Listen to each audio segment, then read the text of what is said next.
புதுப்பேட்டை 2ஆம் பாகத்தின் கதையை எழுதி முடித்துவிட்டேன் என்று செல்வராகவன் அறிவித்த அடுத்த கணமே அவருக்கு எதிராகவே நெட்டிசன்கள் பலர் கம்பு சுத்த ஆரம்பித்திருப்பது இணையத்தில் ட்ரெண்ட் ஆகி வருகிறது. தமிழ் சினிமாவில் தனக்கே உரிய பாணியில அற்புதமான படைப்புகளை கொடுத்து கவனிக்க வைத்தவர்தான் செல்வராகவன். அது ஒரு கனாக்காலம் என்று பார்வையாளர்களே சொல்லும் அளவுக்கு செல்வராகவன் செய்த சம்பவங்கள் எல்லாம் தரமான சம்பவங்களாக இருக்கின்றன. துள்ளுவதோ இளமையில் தொடங்கி காதல் கொண்டேன், 7G ரெயின்போ காலனி என்று அடுத்தடுத்த படங்களை இயக்கிய செல்வராகவன் 4ஆவதாக இயக்கிய படம்தான் புதுப்பேட்டை. 2006ஆம் ஆண்டு வெளியான இந்த திரைப்படம் வசூல் ரீதியாக பெரிய அளவில் சோபிக்கவில்லை என்றாலும் 20 ஆண்டுகளுக்கு பின்னரும் நின்று பேசக்கூடிய ராவான படமாக அமைந்தது.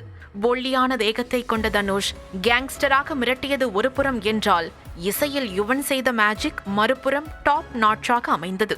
இவை போக படத்தில் இடம்பெற்ற வசனங்கள் அனைத்தும் இன்றளவும் மீம் டெம்ப்ளேட்டுகளாக இருக்கின்றன. இப்படியான சூழலில்தான் படம் வெளியாகி 20 ஆண்டுகள் உருண்டோடிய நிலையில் 2ஆம் பாகத்தின் கதையை எழுதி முடித்ததாக தனது சமூக வலைதள பக்கத்தில் கொளுத்தி போட்டார் செல்வராகவன். அந்த பதிவை பார்த்த ஒரு சிலர் பரவசமானாலும் இதுக்கு மேல வந்தா என்ன என்று மற்றொரு தரப்பு செல்வராகவனையே கலாய்க்க தொடங்கினர். செல்வராகவனின் பதிவுக்கு கீழ் அது உள்ளவை குமாரு, அதுல ஒன்னும் இல்ல, கீழே போற்று, சொல்றதுக்கு ஒன்னும் இல்ல என்று கமெண்ட்டுகளை அள்ளி தெளித்து வருகின்றனர்.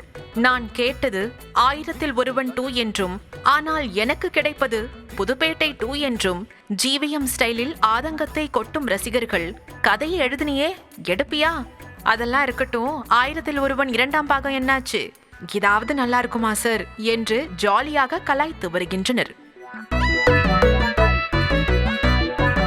தியாகம்தான் உன்னை உயர்த்தும், சும்மா நெருப்பு மாதிரி இருக்கணும் என்று செல்வராகவன் எழுதிய வசனங்களை செல்வராகவனுக்கே கண்டிஷனாக போட்டு வரும் ரசிகர்கள், படத்தை எடுக்கிறீங்களே ரிலீஸ் பண்ணுவீங்களா என்றும் கேள்வி எழுப்பி வருகின்றனர்.